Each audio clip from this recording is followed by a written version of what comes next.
Is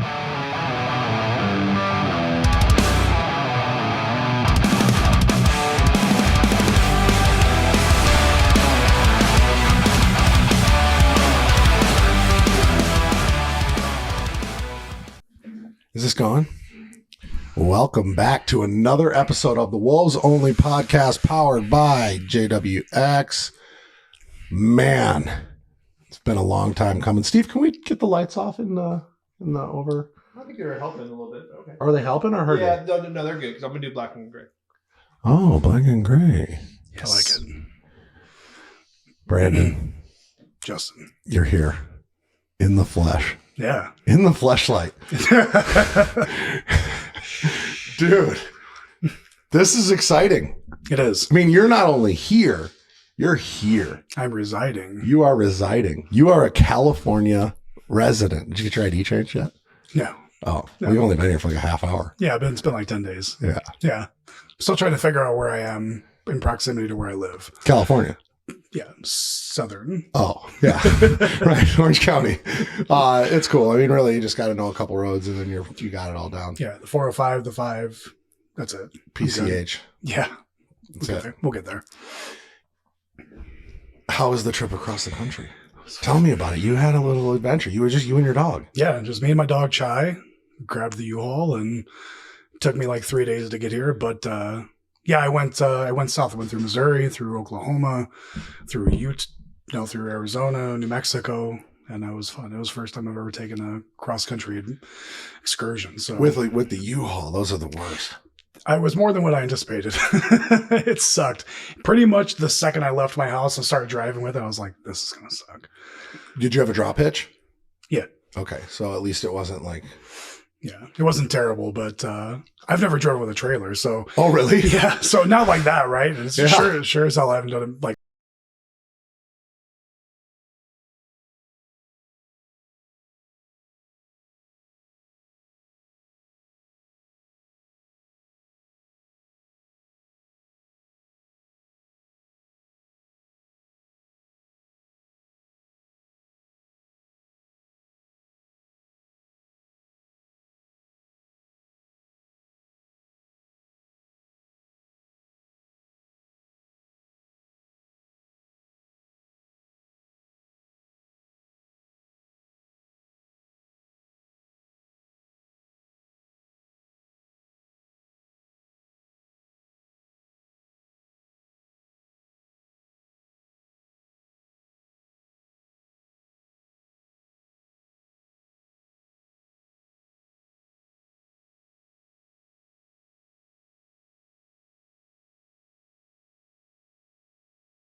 So I've been out to Irvine many, many times. I've been out there, like Santa Ana area, like all sorts. So I'm real familiar with the area, right? I've always loved it.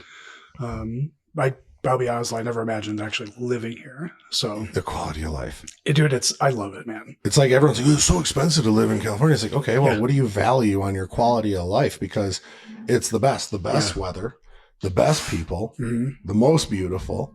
I mean, dude, it was easy for me to leave my hometown. And I'm from a cool city. But it just doesn't compare. No, it doesn't. You know what's interesting too, right? Is I have like an okay social media following, and I brought up that I moved to California. The backlash that I got was hilarious. Really? Oh my God. Tell me about it. Let's talk about the backlash. Well, I can't wait. This is interesting, right? So where I come from, I'm actually Northwest Indiana, but I always tell people Chicago because nobody knows where Indiana is. Right. So I'm like 30. Like Gary, right? Yeah, I'm from Gary. Yeah, don't fuck with me.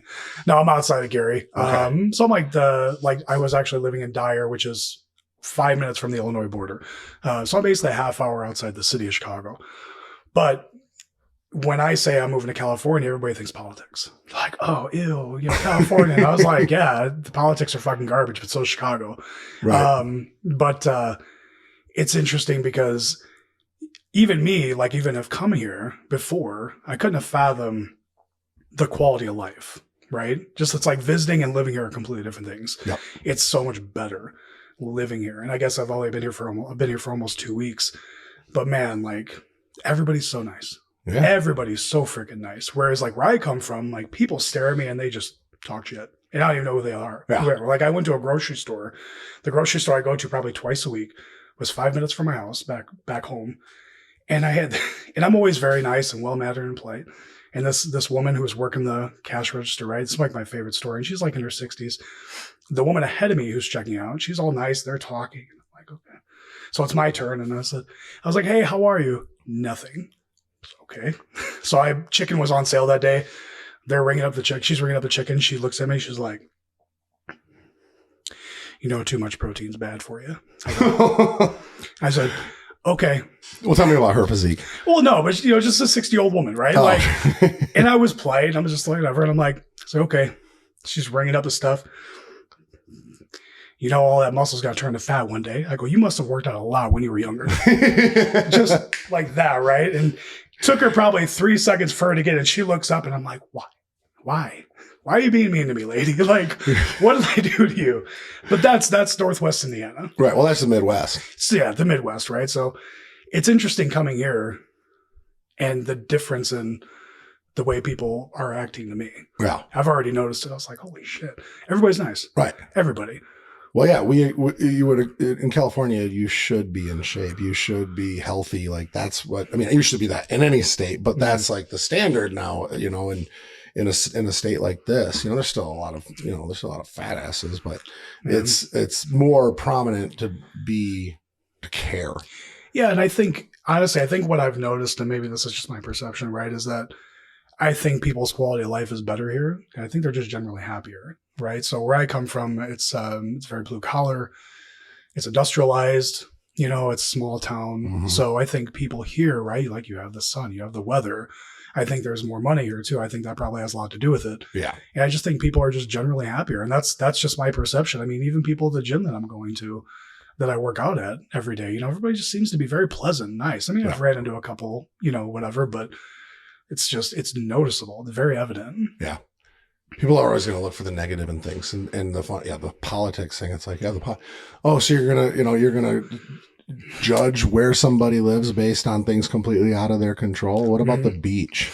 Yeah. Oh, I heard the beaches are beautiful. Oh, I heard that the weather is gorgeous. Like, the politics. Like, who gives a fuck? Well, I think a lot of that goes with people try to look for things that supports their own narrative, right? And that's common. That goes with anything. We could talk about that all day, but you only know what you know, and you only know what you've been exposed to. Sure. So people that have not been here, or in this area, or they don't have any desire to move, or to relocate, or level up, or just improve their quality of life because they don't know any better. Yeah. It's like, but bring them out there, bring them outside of their comfort zone, right, and show them. And I think their attitude would change toward. God forbid you get out of your comfort zone. Well, that brings me to my next point.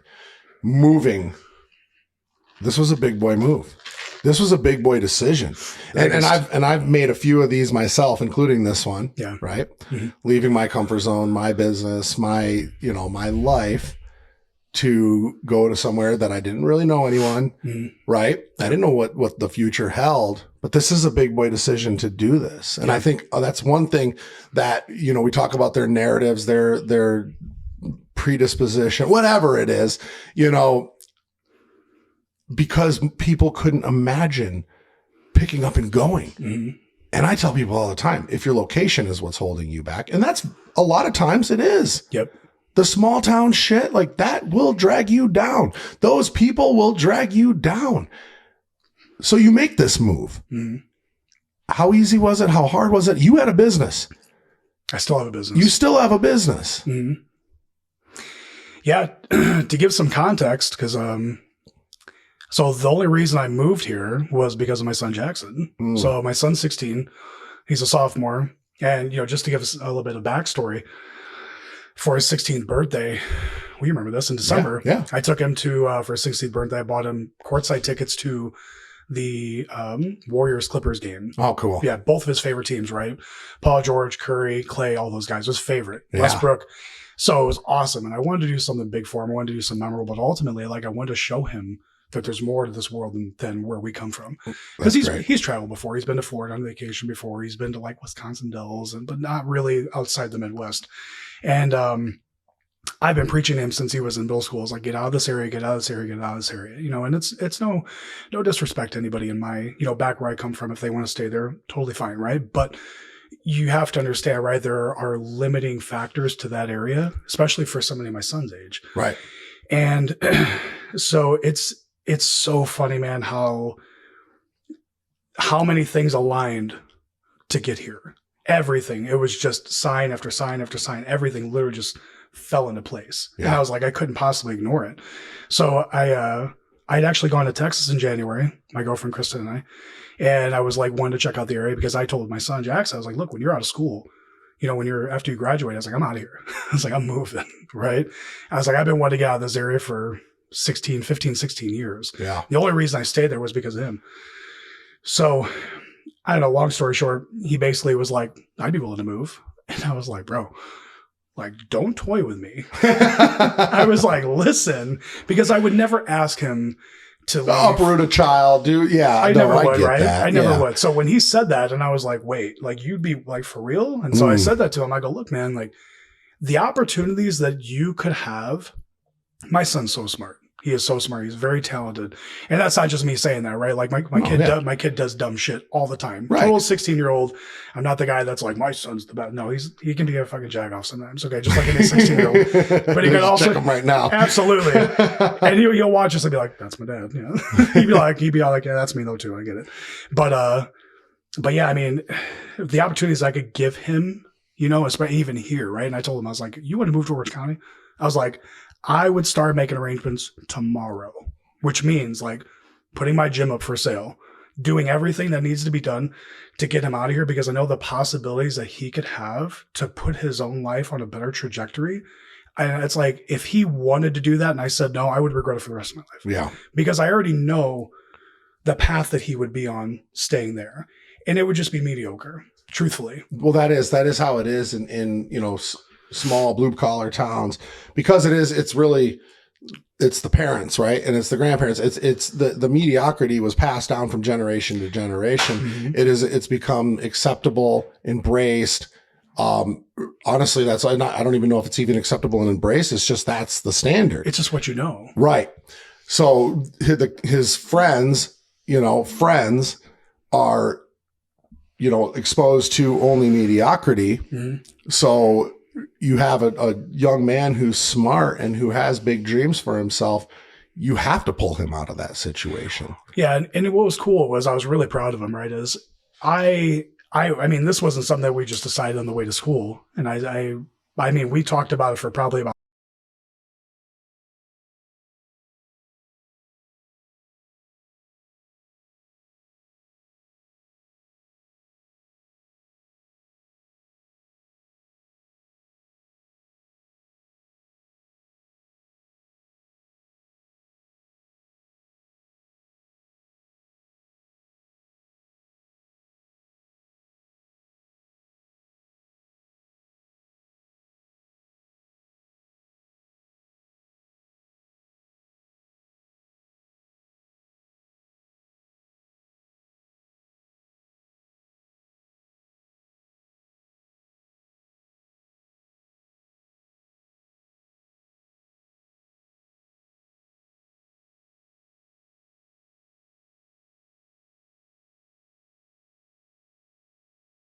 and he was just like, you know what? Yeah. And he was very mature about it. He's like, look, I don't see, these people, my family that much. The quality time I have with them isn't this. Like my friends, he's like, are not the same friends I had 2 years ago. So he was already really mentally prepped. He was. It was just interesting to see the level of maturity and how much he really thought about it all, short term and long term.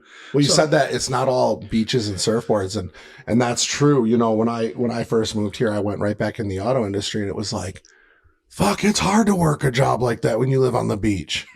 Yeah. Like it's hard. So it was like really making myself. But here's what I will tell you. When you're surrounded by a bunch of people that have built lifestyle design, right?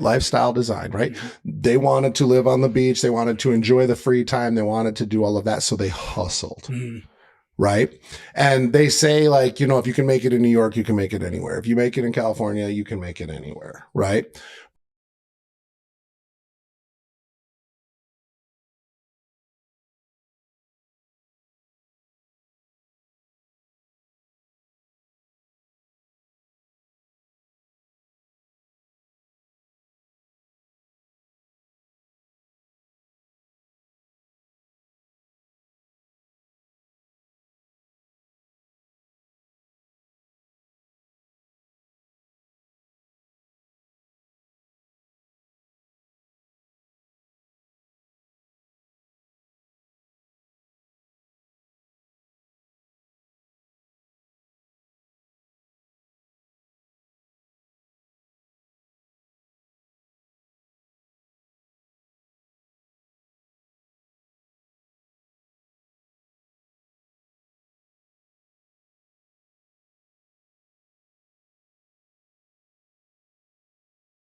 Ongoing and perpetual to the point where like that's how it's going to stay. Yeah. And it's been that way for generations.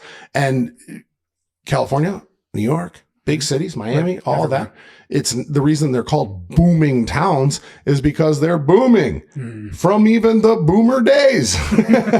So that's really cool. But I will tell you this, you see guys that have, and I kind of want to get into this a little bit because you see guys that do have the physiques. You see guys that are, let's just call it what it is. Most bodybuilders are broke. Most bodybuilders live only for muscles. And I've been having a hard time with this. And we talk about it quite often in the online coaching space. I used to always think like, man, if you have stage shots, if you're fucking a bodybuilder, you should crush it in this game. It's not the case. Nope. I've been telling you that since we met. I know. But you do well. That's my biggest downfall is my physique. You think? Oh, I 100% Too intimidating?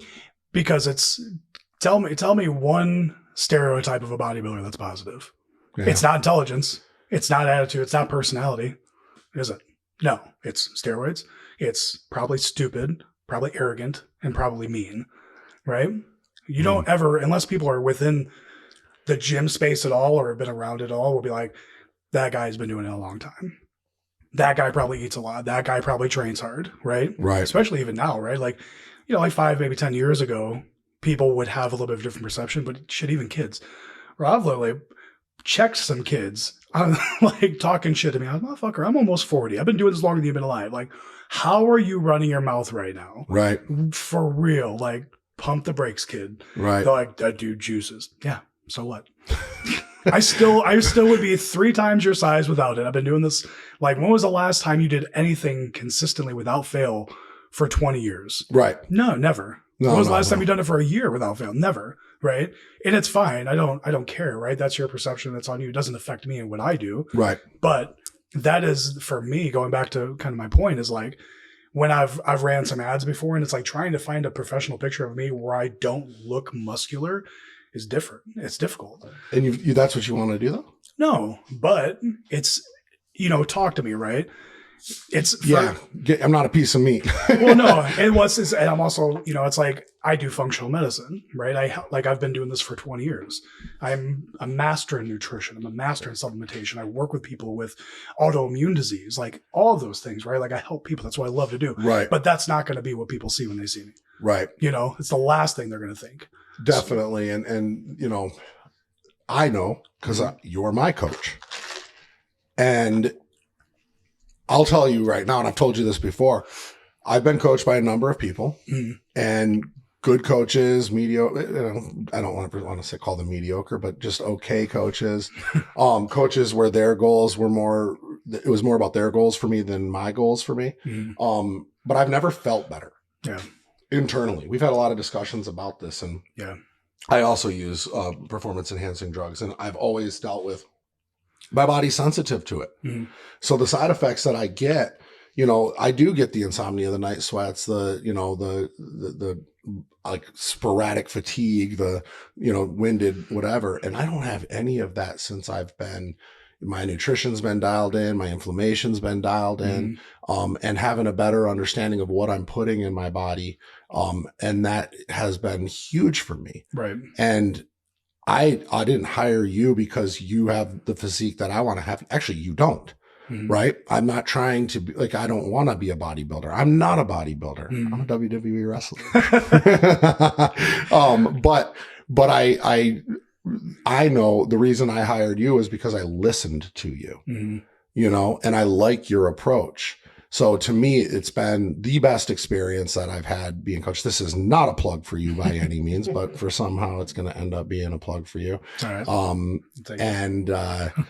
And I think that you should know that just from my point of view, and how many people have asked me, and I'm sure, and I know you've signed up people, after working with me, Sure.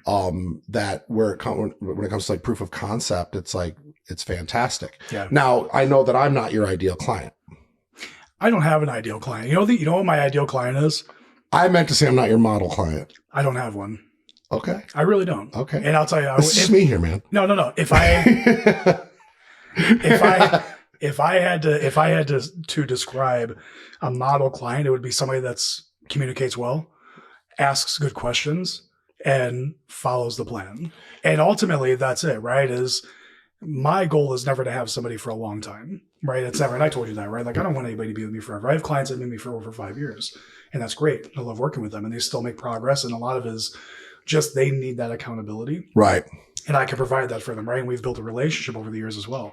But ultimately, it's like, I want my clients to learn, right? I want them, because you can only progress so much. You get to that goal, whatever that goal is, whether it's weight loss, whether it's muscle gain, whatever it might be, whether it's contest prep, or if it's, mitigating inflammation internally, whatever. And once we achieve that goal, it's like, well, then what? Well, then it's up to you now, and it's up to us now to kind of establish a way for you to be able to do this on your own. Right. And that's it, right? It's like, now my goal is always to educate. I love educating people, right? That's always been my thing. You can find videos on me from YouTube and bodybuilding, always telling people, like in interviews, like, I love to help people. Right. And so if I can get my clients to understand what we're doing, and I'm a big believer in, if you know the why, you're going to know what to look for in terms of how your body responds. And so that's always been my thing. Like my ideal client is somebody who's receptive to information. It's one thing I hate coaching coaches because they always take their ideology and then they kind of compare it to mine. And I don't have a one set plan for anybody. I have a lot of guidelines that I follow, right? And a lot of it is just with nutrition. It's very broad, but it's all balance. Sure. Right? Having a balanced amount of nutrients in everybody, right? Based on the individual. So it's like coaching coaches sometimes because they're like, well, this and this and this. Also, they can keep doing what you're doing. Right. Keep doing it then. Why are you talking to me? If it works, Right. why are you talking to me? So why even ask in the first place then? That's just it, right? So, but yeah, so I don't have an ideal client, man. I love working with people that communicate well, they ask good questions, and they're able to follow the plan and they make progress. Like I love that. Yeah. Yeah. I've had a great time. Great experience. Yeah, it's been fun. For sure. No. I didn't travel so damn much and, I entertain people and stuff like that. That's my biggest holdup. And yeah, it is like, I get like this, like Harvey Dent fucking, two-face like thing. And I've just had to learn to accept that I am an 80-20 person. Mm-hmm. And that is like,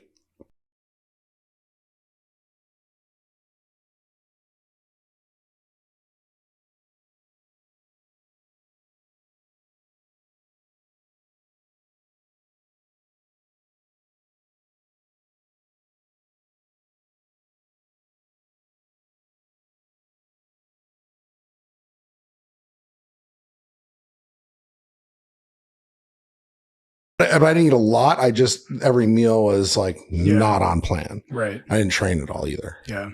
And that's, there's no right or wrong. Mm-hmm. Right. And that's, somebody messaged me, it was Paul, actually. He's like, it's my birthday. And he just started with me. Paul's like, it's my birthday. My wife wants to take me out to dinner. What do you think about that? I was like, bro, do what you want to do. There's no right or wrong. Right. It's simply you make the decision. Right. Right. Is what I'm trying to achieve more important than this one meal? And if it is, or if it's not, then that's on you. Right. But what I don't want is this is a prime example of what you did, right? When you got back from Vegas, you weren't like, oh, well, I've been eating like shit for 4 days. I'm just going to keep this cycle going. No, I snap back. Yeah. Oh, yeah, exactly. You snap back. Or you're not sitting there trying to overcompensate with a bunch of cardio or pulling all of your carbs for 4 days. That's right. Pointless. And it is pointless, but it also starts creating this habit of this Band-Aid effect. Like as long as I do this, it'll compensate and make up for that. So it starts to allowing you to make this, a certain event happen. Repeatedly. Right. When you start to negotiate and justify, that is a slippery slope. And I've been caught up in that before, but I know I'm usually really good about snapping back. And that is, that there's a skill to that. But yeah, and actually taking those few days off of training, the last 2 days, Monday and today, I have noticed like,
because it's like I didn't feel like training, but I just wanted to train because I loved it.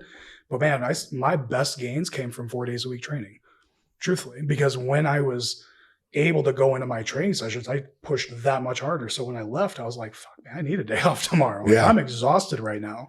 Whereas when I was training 5 days in a row or 6 days in a row, that Sunday off was nothing, so more isn't exactly better when it comes to training and performance and recovery. So that's just something that a lot of people struggle with, myself included at one point. Yeah, I think, I was telling myself this lie for the longest time that it was like, I need to train for my mental health. Mm-hmm. And that's not true. No. Dude, I don't need to train for my mental health. I don't even enjoy it all that much. I don't I don't really have bad days. Yeah. You know what I mean? And it's not like I go into the gym and be like, I'm not the guy that's like, I'm going to take my frustrations out on a punching bag. Like, I am not that guy. I've never hit a wall out of anger.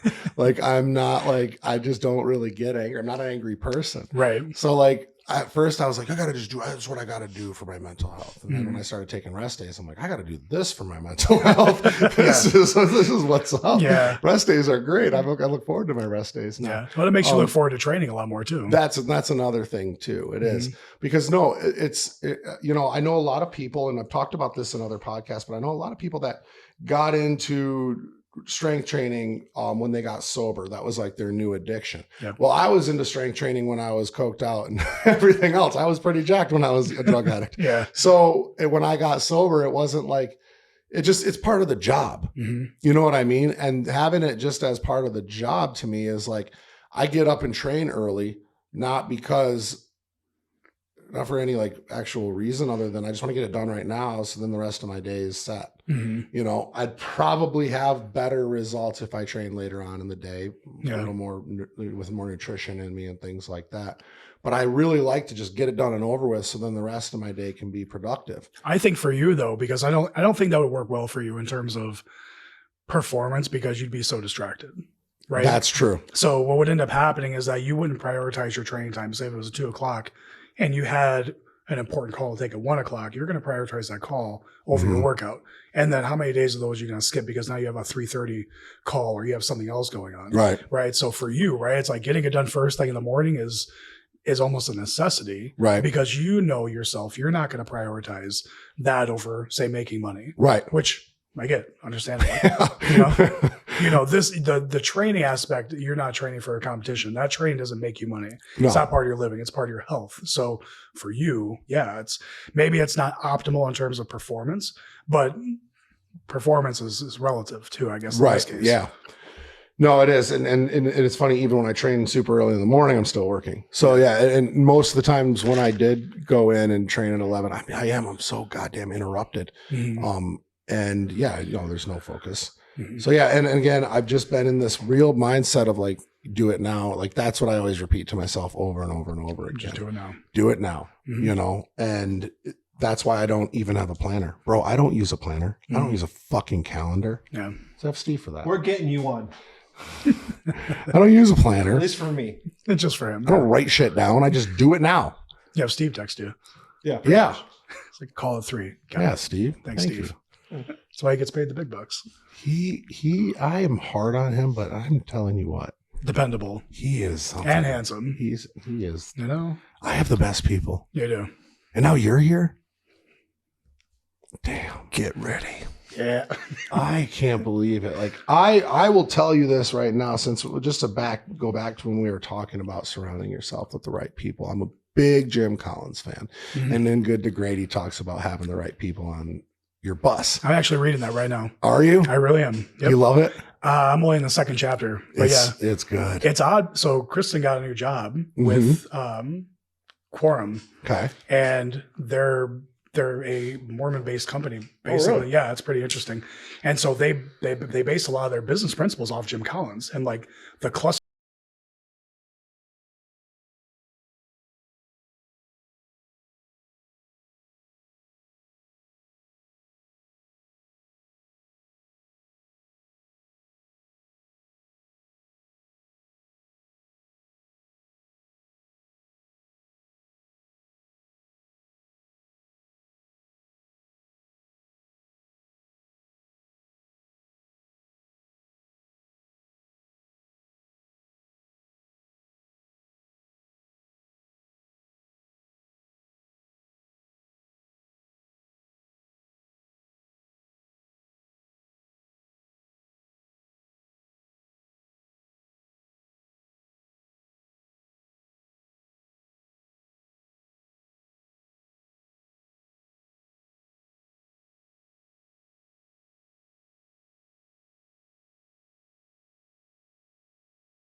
say that mentorship and guidance and all these things, it's not learning what to do. It's what's learning not to do. And I've done everything wrong that you could ever imagine. I've made every mistake under the sun. So what do you do? Right? Well, you can pretty much Google that, but what do you not do? That's the value. Yep. Yeah. You can take, well, I've talked about this too, right? Just like with upbringings, the right things and the wrong things both provide a path and direction and a blueprint. It's how you choose to look at them. Same thing with you, right? Right. So, flattening that learning curve by doing all the wrong things and providing people so much time saved, that's the value. Right. Doing the right thing is only going to take you so far, but avoiding doing the wrong thing is going to save you so much time. Right. People value money over time. Yeah. And it's stupid. Yeah. It's really stupid. It is. Well, that's mentorship, right? Right. You're flattening the learning curve. Yep. It's like, I would rather pay X amount of money to figure this out a lot sooner, talk to somebody who's done it before, than sit there and try and figure it out on my own, especially in today's day of information, right? I mean, finding a valid source of information, in regards to what it is you're trying to do, it's like you have to find all this information, then you have to decipher if it's correct or not. Right. And then you have to apply it, and that takes time. Right. The anecdotal evidence is just a pain in the dick at that point. So you're like, fuck it. Tell me what to do and I'll do it. Right. That's the power of social media too, because if you're actually doing it and you actually live the life and you have the knowledge and you put the value out there, it's cool because you can pretty much lay your real-time walking live resume right out there. Yeah. And if it's not true, it stinks and no one's going to believe you. And that's what I love about you. That's what I love about the people that I'm around, is that we're real motherfuckers. Yep. We do what we say we do. We are who we say we are. I was in a room with a lot of people that do very well over the weekend. And I really liked, a lot of what was said, but the one thing that I noticed was like, there was like this chase for superficiality that was, it was overbearing. It was like a constant cock measuring contest. But no, it was not said. There was nothing said about it, but it was like just a lot of like push pull when it came to like just the superficial bullshit. And it kind of took me back to like, and it's funny because actually one of the cats that was a contributor there actually is a great dude. He's not about that life. He's really great. And we were talking yesterday and Steve was in there and he caught me filming and we were talking about our why and things like that. And I was like, dude, it's not even about any of that for me. Like what I do and what my reason is two completely different things. Why I live is I've found beauty in my recovery and my sobriety. My why is because I want to help people get out of the shit that they're in, whether it's their addictions, their jobs, things like that. What I do, my tool for that is my social media, is my business and all of that stuff. But the superficial shit, like it comes with part of the job or it comes as a reward, but it's not why. And I got caught up in the superficial shit for a little bit. And I had to actually call myself out to all of you guys and be like, that shit, that part of me is just done. It's just over with. Like I want to be known as the guy who like cared and, went above and beyond, even if it cost him money, even if it was whatever, man, it's been such a weight off my back. It's like not trying to chase all of that. I was on a call 2 days ago with Andy Elliott and I love him. I love the dude. He's cool. We come from the same background and all of that, but it was like all this talk about like monthly earning and this and that, but he put this like mask of service over top of it and servitude and brotherhood and all of this stuff. But it was like, still there was this motive and it was just like, it didn't rub me the wrong way because I get it. But at the same time, I was like, dude, that's not what I want. Right. Like, that's not what I want. I think you're past that. Right. Yeah, I think for somebody like you, right? Like you've come from, you've struggled, you've A lot of that's self-induced, regardless, but struggle is struggle, and you've overcome, and it's gotten to be like your identity, right? And now you've gotten to that point where it's your why. Right. And you found so much value in that and so much learning and lessons from that you can pass on to other people. And it's very gratifying, right? And that's one of the best things about helping people is that there's so much gratification there and fulfillment in helping other people, right? So there's a lot of emptiness, I think, that comes with monetary. I guess we're trying to find the word for that, but like you were saying, right? Like I don't make that much money, so I haven't had any conversations about brotherhood, Yeah. and how much money y'all are making. But I get what you're saying, right? And you've gotten to that point where it's like it's like it's dumb, you Right. know. There's nothing there. It's money's money, right? Like I can make, 100,000 or 5 million a month, and it's not going to change my motive and my desire to help people, which is what matters. Right. Right. At the end of the day, money is only going to take you so far. Right. And you lack that fulfillment. Yeah. And at least be real about it. Like, don't put a mask over like what the intention is. If it's like, look, we're looking to get rich, but like, to call it like this, whatever. It's just like, dude, it stinks. Not Andy, just in general. Like, I get what you mean. it just sucks. Like money's a byproduct of being a good coach, a good person, a good businessman, a good leader, for goodness sakes. Yeah. But the intention's got to be real. And sometimes I just think that it gets really superficial, and there's the reasoning for justifying it. And yeah, everybody likes cool shit. Everybody wants to have a fucking Ferrari, but like you get that shit and then what, Yep. So yeah, I've just been kind of in a different mode, and I have the cool shit. I got the watches. I got a great fucking, expensive cars. I got a great house. Like I got everything that I want, but like now it's like so much more. I want to do more community. I want to build more, connection. And that's what makes me feel rich is the connection. Yeah. You can have all the things in the world if you don't have anybody to share with, right? Yeah. Yeah.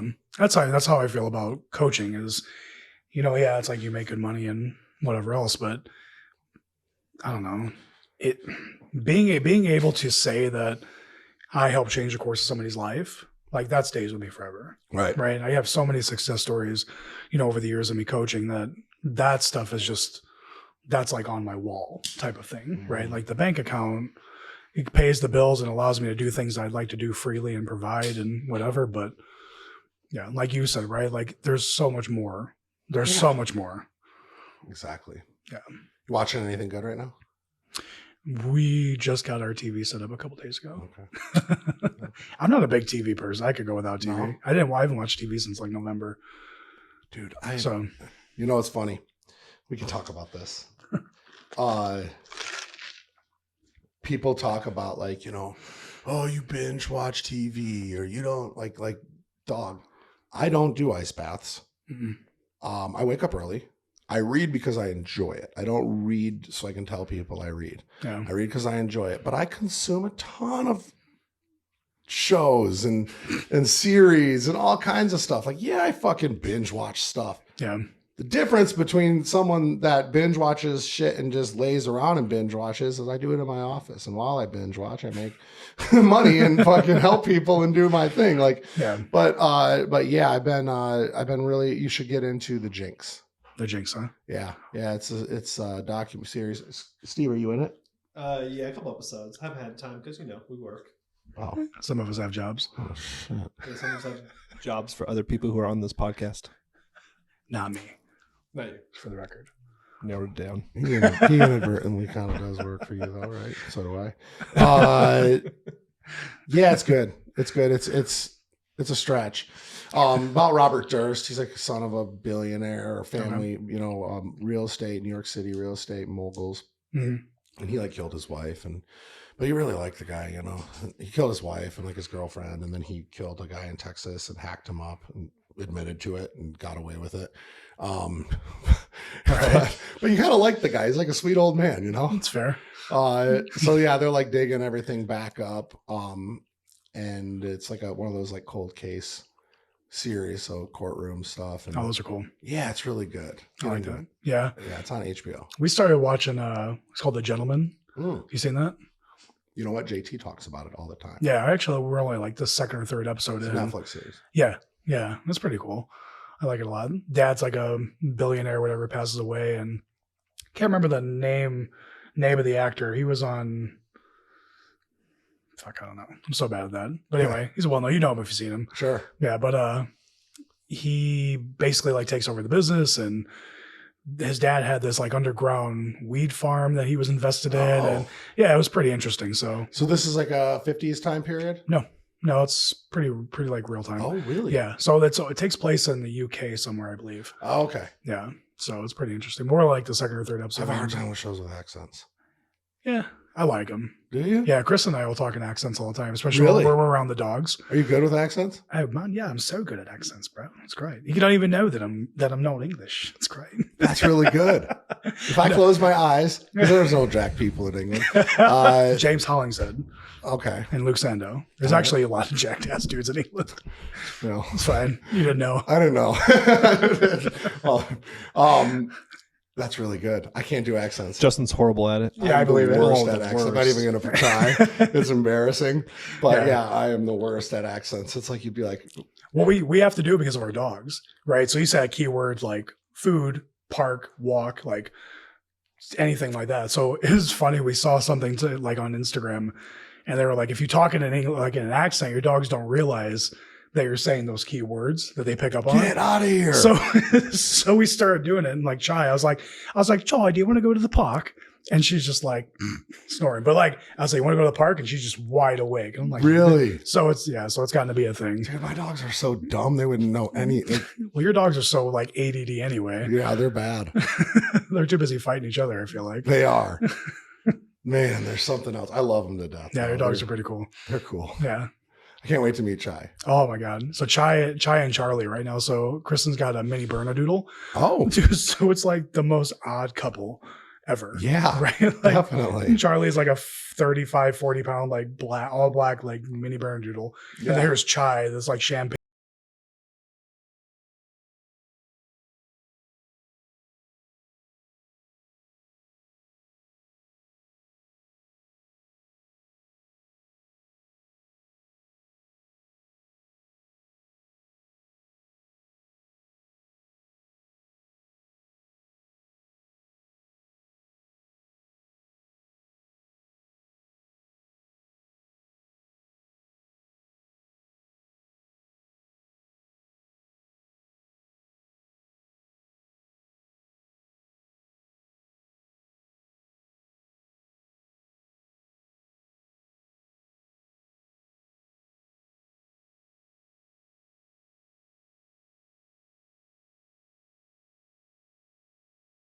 Head out. Yeah, just head out driving, That's sweet. loving life. It's got to be different though. Not having a gym, you can take the dogs in.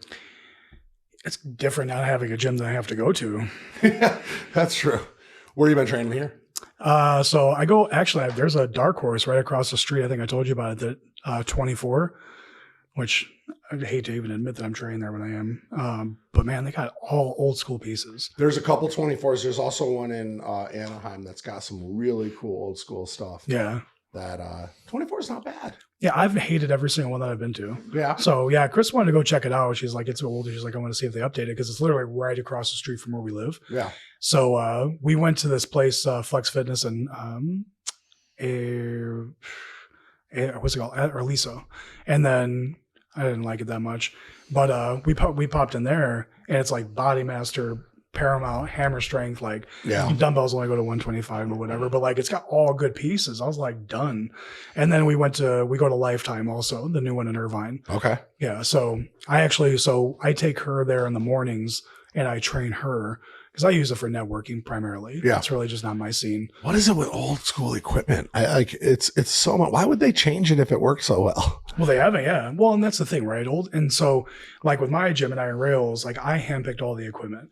And what ends up happening is like you have these companies that manufacture their equipment, and for general population, they don't generally like tension, right? So they'll end up kind of messing with the mechanics of it to make a lot of these leverage points stronger. So the weight is lighter. It's less direct on the muscle. A lot of these old school pieces, then Steve this. There you go. Thanks. A lot of these old school pieces are a lot more direct in tension, so they're harder, right? So a lot of people don't necessarily like that. And they also, people are finicky, right? Like they want new equipment, blah, blah, blah. So, Right. So I get it, but yeah, but I love that equipment. It's great. Yeah, it is really cool. Like that's like how Rise Above is. Like that, he's got some just old school stuff that's like starting to rust and yeah. But it hits just right. I still gotta make it out there. Yeah, Check it out. Get out there. Yeah. That's really cool though.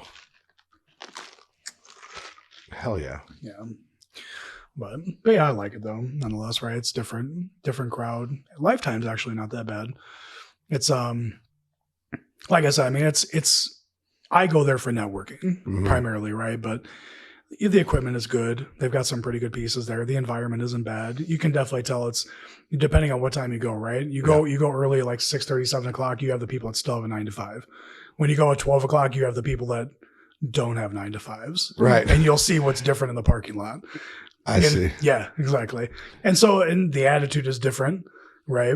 Right. Yeah, it's different. So the attitude's a lot better when you go like around 12 because those guys go there. It's basically social hour and they'll go out to the cabana by the pool and they'll work on their laptop for a few hours afterwards. Right. So, which is another reason why I like it there because, Chris and I go there, we can work out, train, hit the sauna, and then we'll go in the cafe, get a bite to eat. We'll both work on because we both work remote. Right.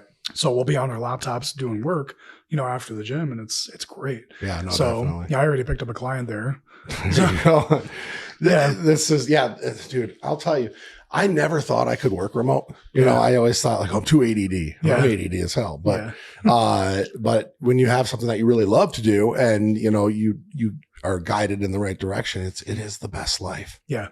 Yeah, it's awesome. I could never work in a desk or in an office ever again. It's just it's never going to happen. I think you definitely have to be a certain type of person because I can already see how easily the day can get away from you. So you do have to have a level of discipline and awareness of what you're doing, right? Yeah. Because or just move to California where you have to work, otherwise you're going to fucking be on the side of the road. Like, yeah. I mean, there's that. Right. It's like I always say. I'm mashing all over myself. I always say, back yourself into a corner. Yeah. Been there plenty of times. Yeah, exactly. Mm-hmm.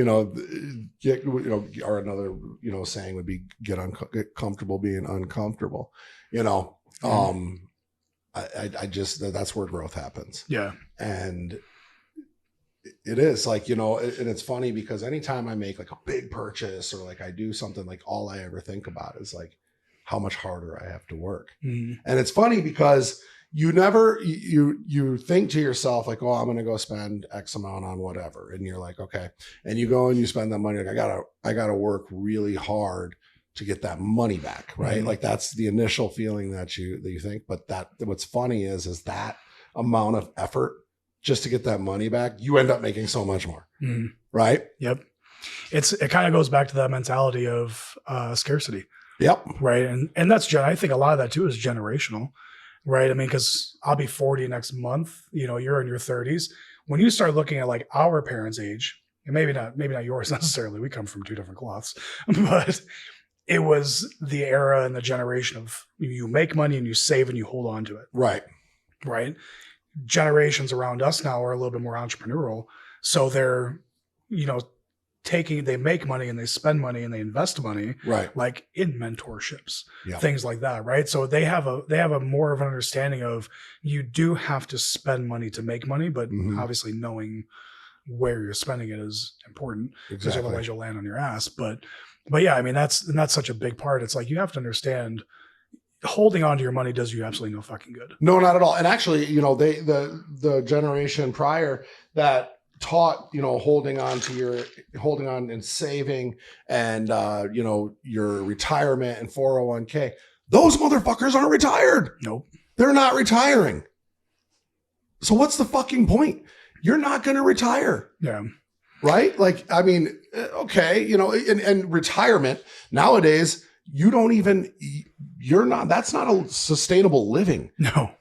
even if you were to put everything into retirement and whatever, you're not going to be able to enjoy retirement. No. You're going to be penny pitching and whatever. Like, you have to do something extra. You have to set yourself up to where there's a difference between making money and earning money, right? You earn money while you're working before you retire. You make money after retirement. Right. And that's how you live, right? That's how you live a good life. You continually, and that's investment properties. Like you and I have talked about that before, right? Like you continually have money coming in. It's not like you just, and that again, right? But I think a lot of that comes from, it's generational, right? Like a lot of people have their own businesses now more than they did 20, 30 years ago. Mm-hmm. So those people were blue collar, manufacturing, this and that, right? They were 9 to 5. They were, whatever jobs that they were, and they had to do the 401k and the job and the pension. Right. And that's what they were relying.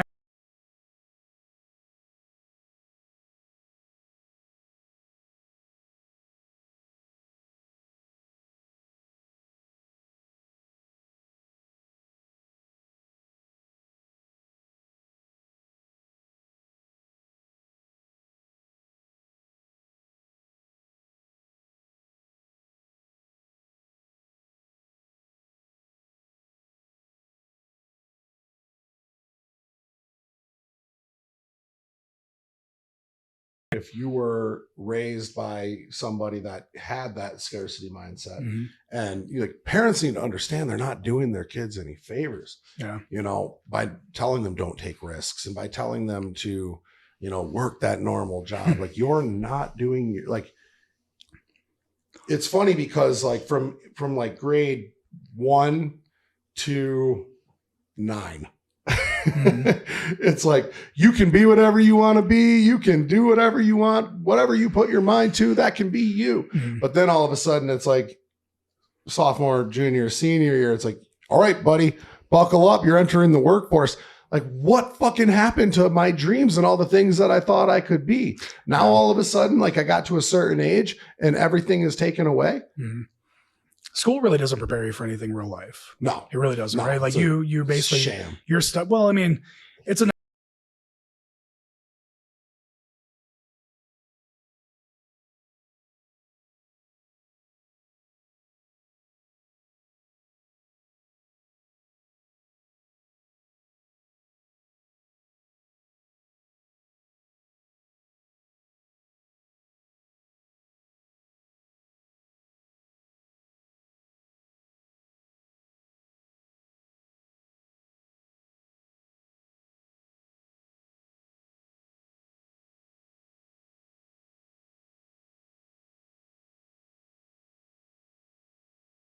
to your point, like parents aren't doing their kids doing them any favors, but they don't know any better either. Right. And so that's kind of always what I say about, parents who are obese, and it's no disrespect. It's like, they're like, oh, that's child neglect. But it's like, it's not, because they don't know any better themselves. Like, you can't expect two people who are obese. I disagree with you. But you can't, but see, the thing is ask them what their perception of healthy food is, right?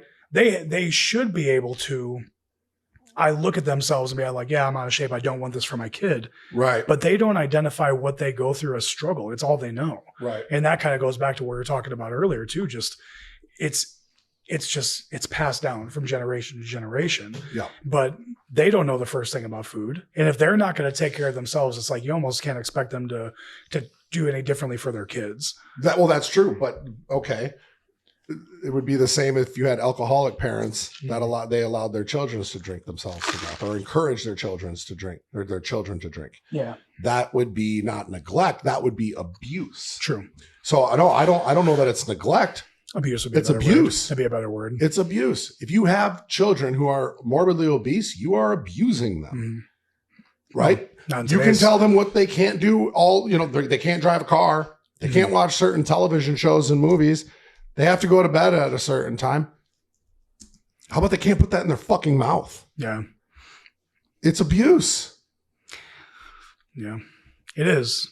But again, tell that to them, right? They don't know any better. No. But again, we could go back and forth on all day long. It's easy for us to say because we're in a different space, right? So yeah, it is, right? It's like you can't. But I mean, No, and I get it. And I don't like at first, like there was a time in my life where I got like really healthy and you start to like stick your nose and like you're longer in the tooth than this than me. Right. So, there is like that, it's self-righteous, right? Like you have that feeling and I'm over that part, right? Like now I just don't give a fuck. Like if you don't want it, like you don't belong, So do you? Do you? A little more harsh saying you don't belong, but it's true, right? If you don't want this life, if you're not going to put in the work, you're not going to put in the effort to achieve a healthy physique, for goodness sakes, if you're not going to achieve a livable wage and a comfortable, salary, income, whatever, you don't belong there. That's just it. You don't. So people will say that sounds harsh, but that's the truth. The people that are willing to put in the work belong with and earned the reward. So you get what you earn. That's exactly right. With anything. That's exactly right. So to the point of being self-righteous about it and turning your nose up at people that don't want it, like that's fine. You don't need to have it, but don't drag other people down because of that. Right. And that's the problem. There is a war between the two, the high achievers and the mediocre and the below average. There's a tension that exists. Yeah. Right. And to be able to say like, oh, everyone could just go off and do their own thing. Well, that doesn't happen because of insecurity, because of doubt, because of fear of the unknown. Right. It's, I don't think any one person is better than another person, but there are people that contribute more to the world. And on a whatever, on any sort of platform that you want to look at, they're better people. They contribute more. If you are a leech on society, a leech in your family, you're not a quality individual. You're just not. You can have a great heart. You can care about people and stuff like that, but you're not doing anything. Your actions have got to be there. Right. And I think it's relative to what it is that you want to do with your own life, right?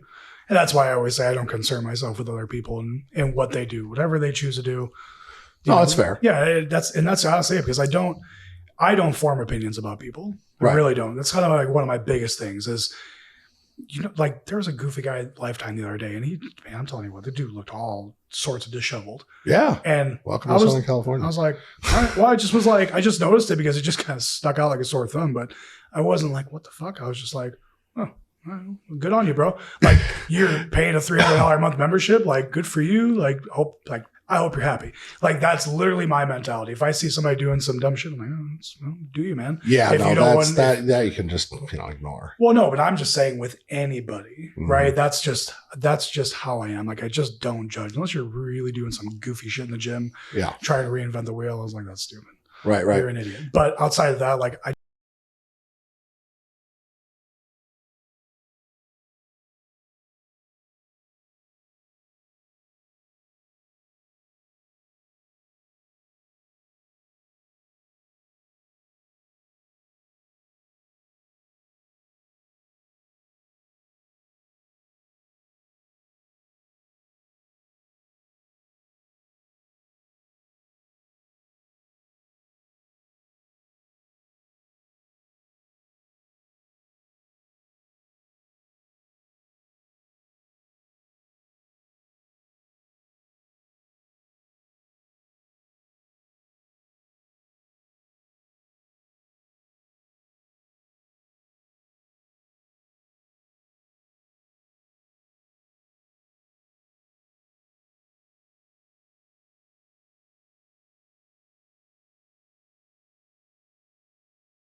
if someone questioned what I was doing and I didn't take it as supportive or even constructive, cut, gone.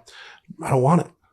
Yeah. I think for me, I've learned to not be reliant on other people's support because the way I see things, it's my goal. It's not your goal. Right.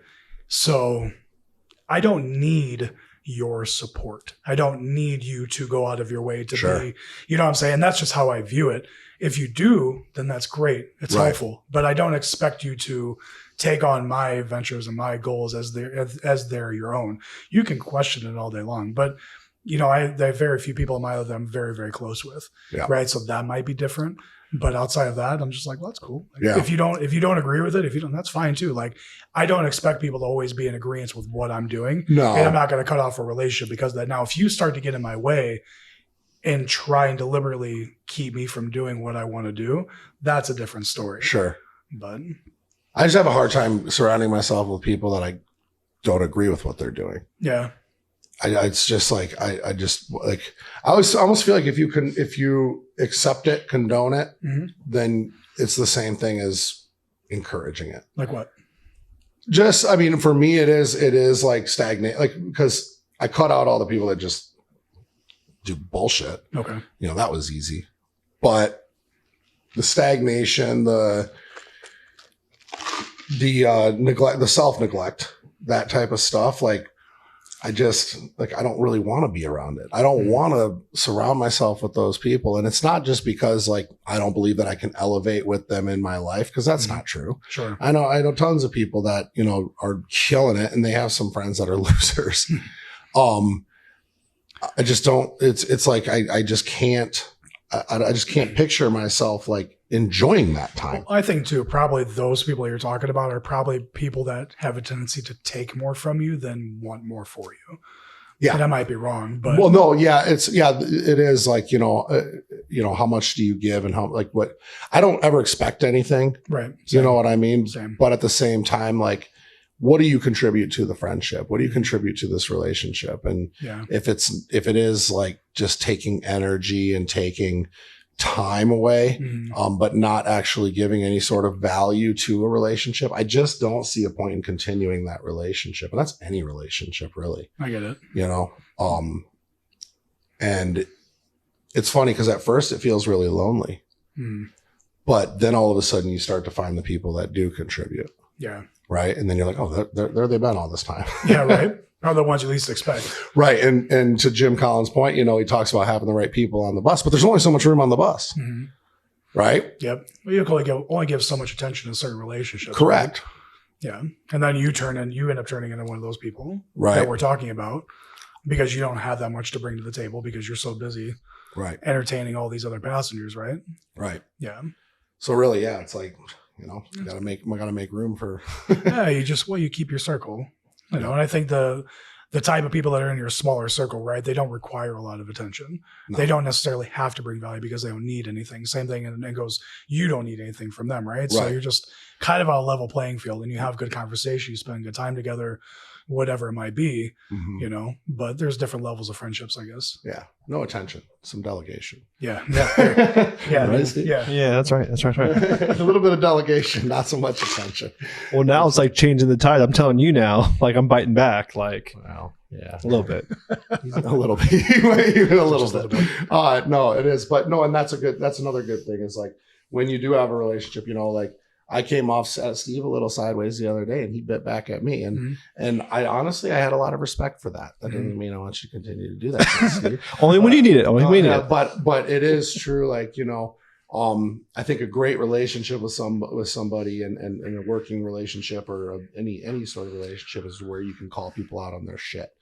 And that to me is the most beneficial thing about having a solid, cohesive, you know, connection with another individual. I agree. What are you going to school for right now? Functional medicine.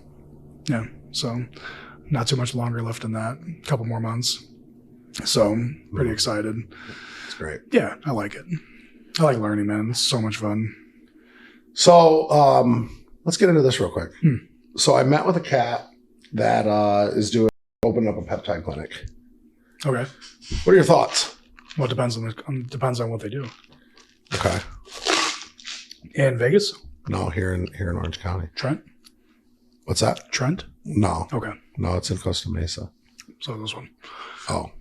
Next to Moxie? That I don't know. I haven't been there. Yeah.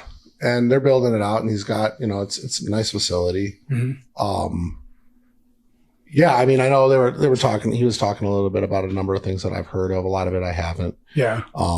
They're doing obviously what a lot of people are doing with Ozempic and stuff like that. It's a big market for peptides. Yeah. The only thing that I question, right, is the integrity of the company. When you start playing around in that gray area, then you start delegating with quality. Okay. Quite a bit. And that's where I question, because FDA is pretty hard on those guys. Really? So yeah, for sure. So that's like a guy that I know, Trent, he's a partner in a peptide company out here who we're going to meet and talk about it at some point, I think.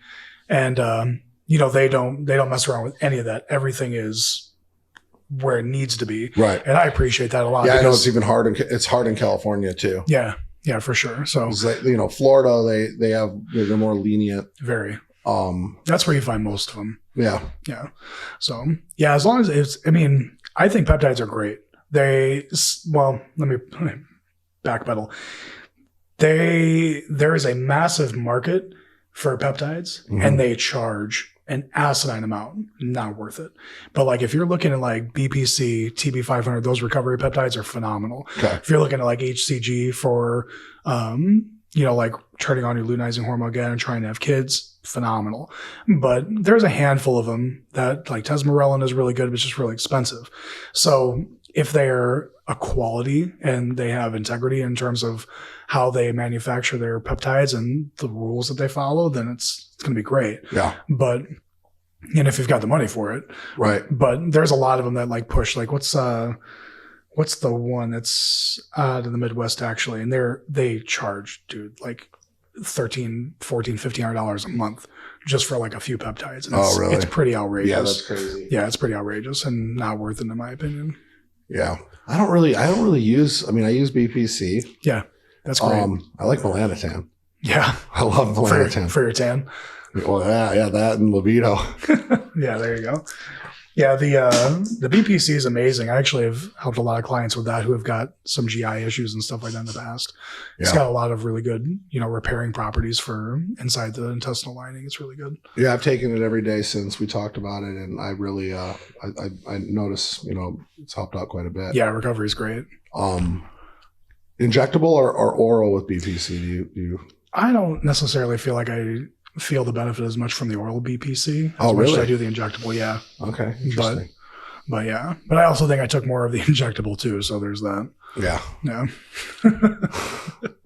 Like I had popped a quad fiber years ago, and I've done it a few times. And the first time I did it, I couldn't train legs for like a month and a half, 2 months. Oh, really? And then the second time I did it, I basically used a bottle of BPC and over a course of the week, and it pretty much was healed. Really? Yeah.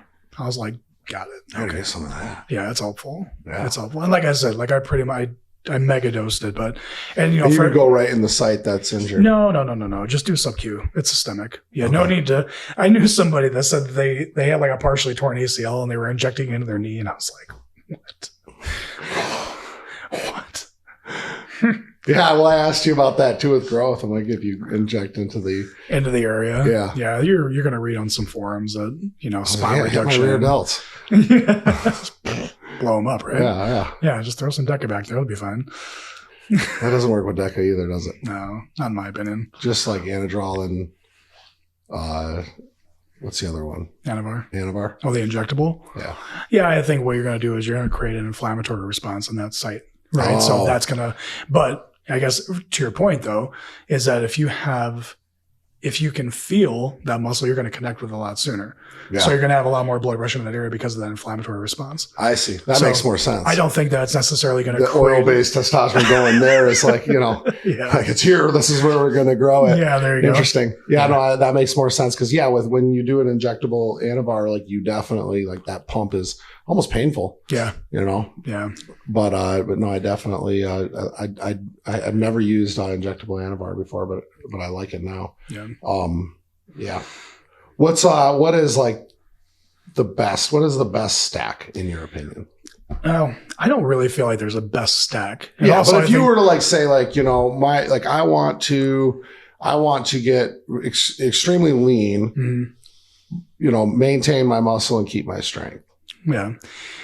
Well, first, I would say it depends on the individual. Yeah. How lean are you? How big are you? How do you train? And food. Food is always going to be the foundation, right? I know nobody wants to hear that. Right. And I can't tell you how many clients I've turned away because they would rather do a bunch of gear than eat. Because you can have all the fertilizer in the world, man. But if you don't have the right soil and sun and water, like your grass ain't going to grow. Right. Does that make sense? Yeah, no, for sure. So, you know, that being said, right, like you're going to have people that are like, well, I want to do trend and blah, blah, blah. But me personally, like, I don't like things that I can feel. I don't. Right. So Me neither. test, like the last time I competed, I was 2019. I was a super heavyweight. I went on to like 257 or 258. Jeez. And I was pretty lean. I wasn't like shredded to the bone. I've never really been. I've always had a hard time with that because of my autoimmune. But I was close. And I think what was I doing? I was doing 300 tests a week and I was doing 200 Mastron a week. That was it. Oh, And that was all. And plus, I think I did an anti-aromasin 25 milligrams a week. no growth? And no, I wasn't doing growth. But probably one of the best looks that I've achieved. Really? Right? And a lot of that is because when you start incorporating all these compounds, like people think that's like GNC. It's like, oh, I take creatine or protein, blah, blah. It's like, no, man, these are hormones. Every time you take a hormone, you're going to have a result and you're also going to have a response.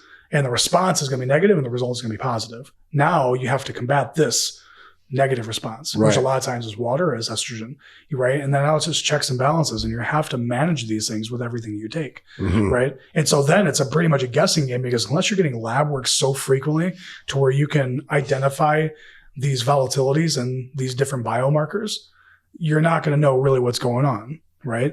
So to me, it's like with guys I have doing TRT. They're like, oh, I'm taking 400 milligrams a week of test for TRT. I'm like, that's like a cycle. No, it's not. You know what I mean? Right. If you're having to take an anti-estrogen for your TRT, that's not TRT, right? Yeah, So, I've used anti-estrogens because people told me that I should, but I've never needed it. well, and if you don't need it, then don't take it, right? Yeah, Because I always thought that was silly to take something that you don't have any side effects or you don't have any, you know. well, people will be like, oh, my nipples feel insensitive. I'm going to take a Arimidex. I'm like, stop. Like, stop. Like, Yeah. just get a quick lab done. It's $80. What Test I an would- estrogen. what I would give you have some sensitive nipples. Get some clamps, man. Hook them up to the car battery. It'll be fine. Oh, okay. Feel it real quick. Yeah, Steve, take note. Right? Clamps, yes. Clamps, car battery. Let's go. Or now. Yeah, there you go. Amazon. Have Fine. delivered here though, so the wife doesn't. Find Yeah, you can't leave a trace. I'll be right there, next to her cookies. it. Yeah. Oh God, you got to bring that up. Always. But I've been doing better with the cookies. yeah. Yeah, I got into a couple last night. Just two. I made up for it with a lot of cardio. There you go. Of course. No, I know, but I've been doing really good with that because normally like it'd be like 16 cookies. That's a lot. Yeah. I get it. Yeah, Ah, it's fucking. You ever been- dog my cookie choice? a little bit. Yeah, I told you, You judge me. Padaria. Have you been to Padaria? No. Oh, God. You don't drink coffee, do you? Yeah. Do you? A Oh, lot. I'm not like I drink Celsius more. yeah. Oh, man. I'm telling you what, this is I'm really, really bad about my coffee. It's all, Really? yeah, it's an addiction. Starbucks is your choice? You know what? Yeah, because back home, that's all they have. That and Dunkin', and that's disgusting. We have a Dutch Bros now. Yeah, what's that? We have a Dutch Bros now in Fountain Valley. Really? Yeah, have to just check that just out. moved in. When I was getting a pedicure yesterday, and the lady was talking about Fountain Valley, how they have all like the really good like Vietnamese restaurants. Yes. So I'm gonna go. I think Chris and I are You're gonna a check it. Vietnamese restaurant person. I just like sushi and stuff. Yeah. That's Japanese. Asian food in general. Yeah, there you go. That's all the same to me. No offense, guys. where I come from, there's no Asians, so you all look alike. That's what they said too. They were like, no, Chinese, and this is Vietnamese. I was like, my bad. Yeah, I don't really like Oriental food. No? Are you allowed to say Oriental? I think it's fine. I actually asked Kristen that the other day, and she said, no, I think it's like derogatory. Oriental? Yeah. I don't know. I don't like Oriental food. No. You like sushi, but I like usually it's like a steak on top of the sushi. So it's There No, you kind I like all sorts of sushis. Yeah. But Poke like, is- dude, fucking like going to like Benihana. Ugh. What's that? It's like they cook it in front of you and flip the. Oh, like the hibachi. Yeah. Hibachi. Yeah. I tell you what, my jam is poke. Oh, I like poke. Man, that's sushi. That's a sushi bowl. Oh, that's the best. That's like a bodybuilder's dream. Just give me a whole bunch of tuna, rice, and some good stuff. Yeah, Oh, it's just man. Yeah, you really can't go wrong with that. No, give me a big Sushi's spoon. really not even that bad for you in It's general. great for you, yeah. But it's just a lot of carbs, especially when I eat like $150 worth of sushi. Well, yeah, when you do it that way and you're an asshole about it, yeah. No, a total asshole. Yeah, I mean, that's fine. So we're doing like a refeed. Yeah. You know, When we go to Sushi on Fire, they're like, yes, I'm making my kids' tuition. Yeah, seriously. Yeah. No, seriously. I believe it. It's bad, dude. Like, I'll have, like, my normal order would be 2 or 3 rainbow rolls, 2 New Yorks that have, like, steak on top. It's probably a total of 9 rolls. Yeah. Yep. And they're all, like, the special rolls. And Yeah. I run through them all. Every single one of them. Yeah, they go down way too quick. When Lizzie makes my sushi, like Sunday when I got back from Vegas, that was the only meal I had was just a sushi meal. Okay. But it's like we have like my sushi tray is like a cookie tray, Yeah. and they're just Yeah. completely scattered out. Beautiful. Yeah, Yeah. and I go with like, and I'll use a whole like cube of wasabi. That's the shit, right? Oh yeah. Yeah. Wasabi and the soy and just, Oh yeah. I think that's what Chris and I are getting sushi tonight somewhere. Oh, I can't wait. I'll They take a have picture. Ace Sushi out here. What? All you can eat. Where? Bunch of places. One by my house. I do it all the time with the kids. I love it. I went to the little Tim Vistas there. By my house? Yeah. Matsu, little hole in the wall. Yeah.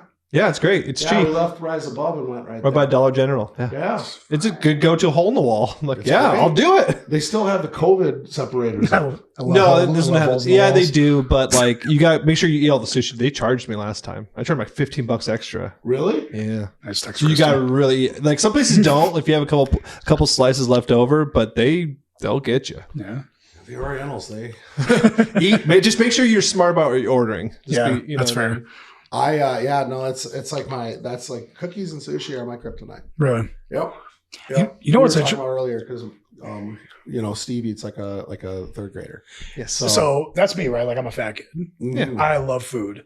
And it's so crazy because when it's like I've been here 10 days, I've had zero craving Really? for anything shitty, right? Like prime example, Chris and I have this kind of like Jesus Christ, brain farts, man. We have this thing where anytime we're together, because we, into context, right? Like we lived separately, right? So she lived out here. I lived in Northwest Indiana. So now that we're living together, but anytime we were together, which was like twice a month, we would always go and get an apple fritter. It was like one of our traditions, right? Because we both love apple fritters. And there's this place over in Irvine specifically that's amazing. So we haven't had one in probably like 3 months. Oh. And we went there the other day after we trained legs and I took a bite of it. And I'm telling you, I was like, this is too much. Too much sugar. Like it was What too is sweet. an apple fritter? Pull up an apple fritter. I don't know if I know. No? This. Oh, it's the best thing ever. My wife's favorite thing too. Yeah, they're so Really? good. Yeah. I love those I don't even know donuts. if I've ever had It's a an apple donut. Yeah, it's so good. It's a donut. Yeah, it's amazing. How do I But not know about this? I'm a fat kid. not fat enough. You're a big kid. Yeah, you're a big I'm kid. husky. These are That's an apple fritter. So apple good. fritter. Like Oh, those are great. top left one. Yeah. Something that's more like that. And if they do it right, they'll have like the apples baked in the inside and you'll have like chunks of apple. But oh, dude, so Oh. good. But I haven't eaten anything. And I've just, since being here, like all my inflammation's down. Like I don't have cravings for like any sort of like off meal food, nothing. And it's funny. I was like, this is crazy, man. I was like, so we have all this good ass food out here. I'm like, I don't even want it anymore. Are you my a donut guy too? Yeah, I love donuts. Oh, So good. Like you guys have all the donuts. well, yeah, we want the artisanal like sidecar donut and crafted Yeah. donut. We went to and Sidecar. every which way you want it, dude. Yeah. One is all you need, That's it. and we have crumble too. Yeah. Cookies. Crumbles dumb. He dogs on crumble. Crumbles. It's too much for me, dude. It's too much for me. I just don't think it's good quality. You're gonna like Paderia. Quality. Go to What have you been? Go to Northwest Indiana. They don't have crumble there. Yeah, they do. Yeah, but it's different. It's dumb, is what it is. I'm gonna get you a Paderia cookie. Well, what you notice out here too, because you come from like the Midwest, is people out here are not as big, if you will. Like, you know what I mean? Yeah, Out yeah. here, people are more conscious, especially in Orange County. Yeah. You rarely see a really oversized person out here because Yeah. everybody's really conscious as far Yeah. as even all the fast foods and whatnot. So it's not like you don't see Midwest. I always make fun because my family's from Arkansas, Okay. And the girls, their thing was jeans and oversized dude shirt, right? That's like the thing out there, right? Yeah. And you can never tell how, not fatter, but bigger they're getting because they're going to fill in that shirt up. Yeah. You know what I mean? But out here, typically girls are more fitted, tighter, a little more conscious about it. Yeah. You know what I mean? We used to call them BMWs. Big Midwest women. That was like a good song. That's right. It sounds like a country song. Yeah. Oh, Yeah. yeah. That's funny. It is, man.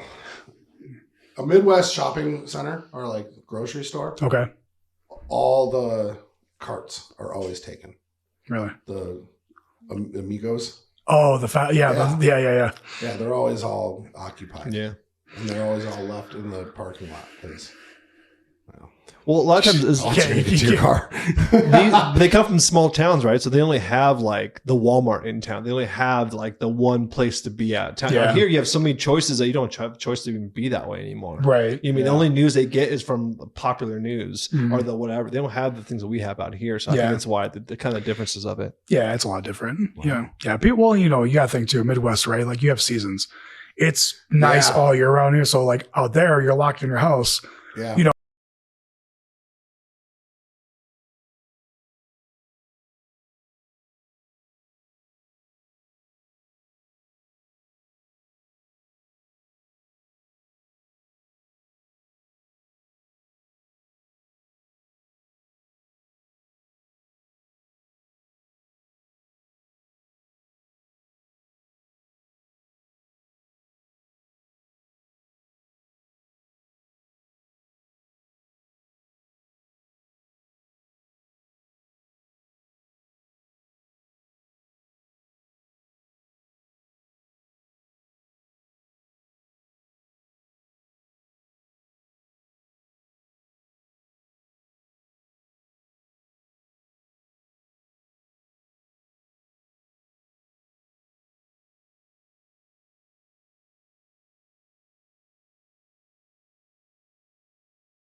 Ago that I was like that. I've been jacked. Well, not like you, but like, I that's always say that too. I shouldn't do that. I shouldn't like degrade myself.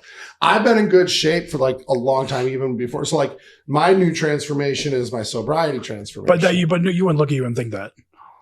Yeah. So here's my thing, right? Like, remember when you went to Vegas and you were out at the pool? Yeah. You were saying? Yeah. My opinion, that's your advertisement right there. Is that because nobody looks at you and they're like, oh, this guy used to be an addict. You can't tell that you were an addict. Right. The only people that know you're an addict are the people that you tell and the people that you help. Right. Right. When people look at you, you are your own business card. Am I right? Right. Right. You said that earlier, your physique. So people obviously see that and they would have no idea that you used to be a bigger guy. Yeah. And so Fat ass. Whatever. Fat right? bastard. Sure. We'll go with that. And so it. nobody knew they used to be this big fat fuck. Yeah. And now great. look at you. Right. So it's like, talk about that because people see that and they're like, well, this guy's never been overweight and look at all the success he has and blah, blah, blah. And he's jacked. But it's like, no, like I've been there. I can relate to that. These are all the things Well, that's that how I've I been did through. when I started. Yeah, but keep that shit up though, man, because honestly, that's I shouldn't say weight. Back check. It's not. But in terms of being able to reach people and be relatable, like you're going to be way more relatable with that than you are sobriety. Yeah. Because how many people are actually in sobriety compared to them not? How many people are overweight compared to that? That's a lot more. Yeah.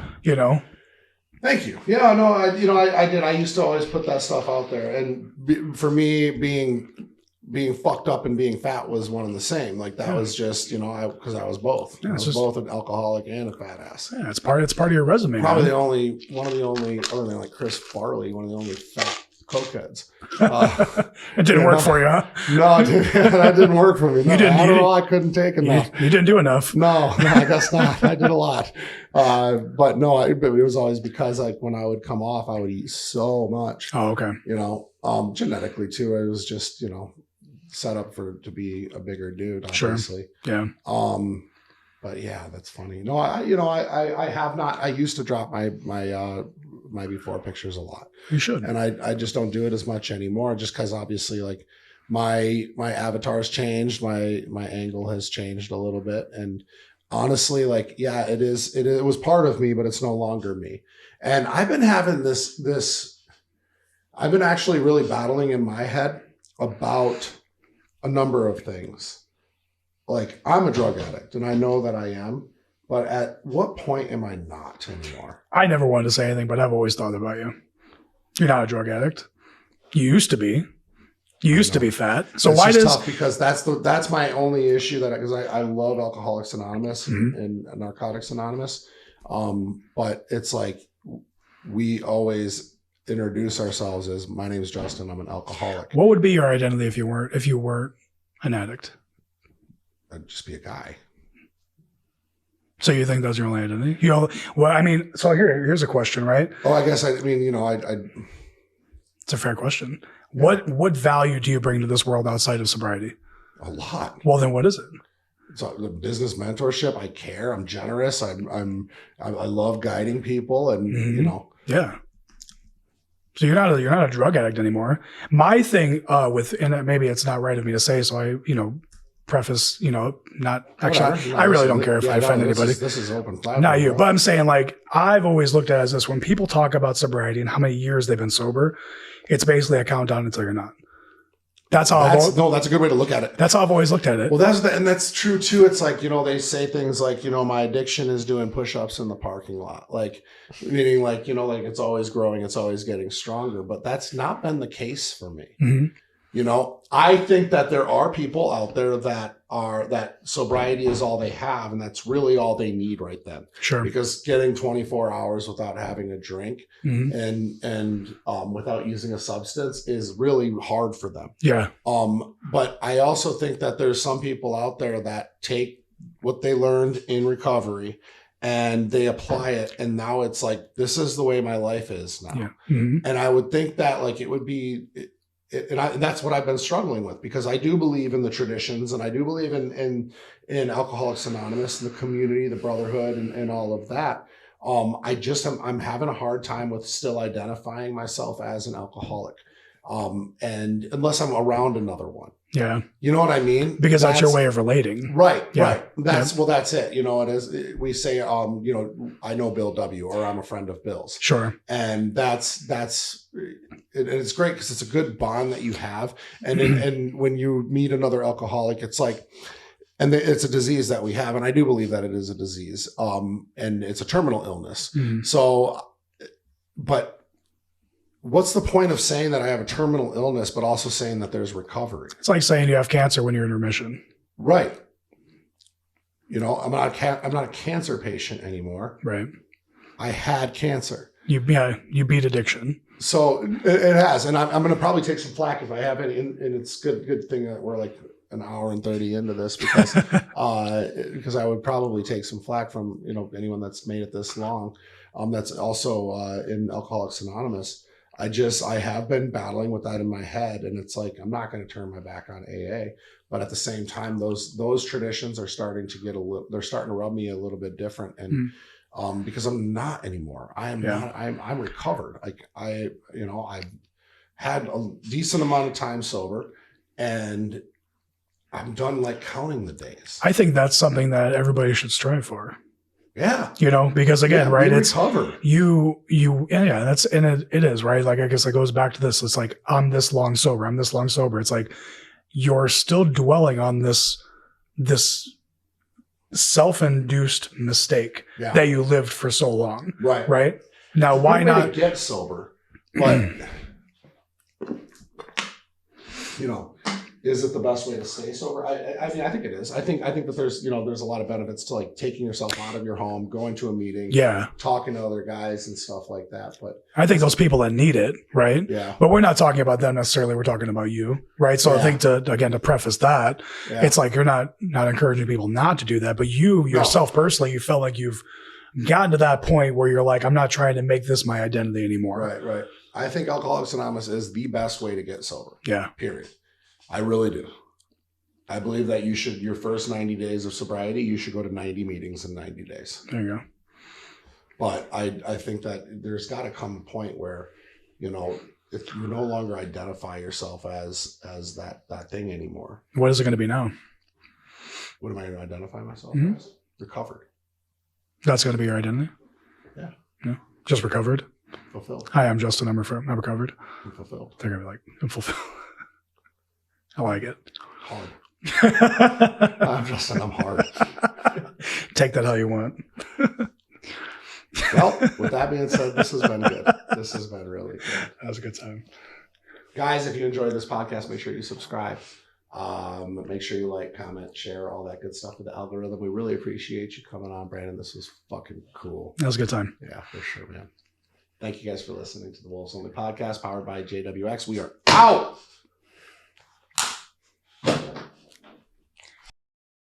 All right, guys, that wraps up an episode of the Wolves Only Podcast powered by JW Fit. Listen, if you guys like what you heard, make sure you subscribe, make sure you like and comment, help us get our message out there. If you want to work with our team, go ahead and click the link in the description below. Schedule a call with us. We'd love to get you on. We really appreciate you guys listening. And if you have any other questions, you can reach out to us on all forms of social media. Thank you so much.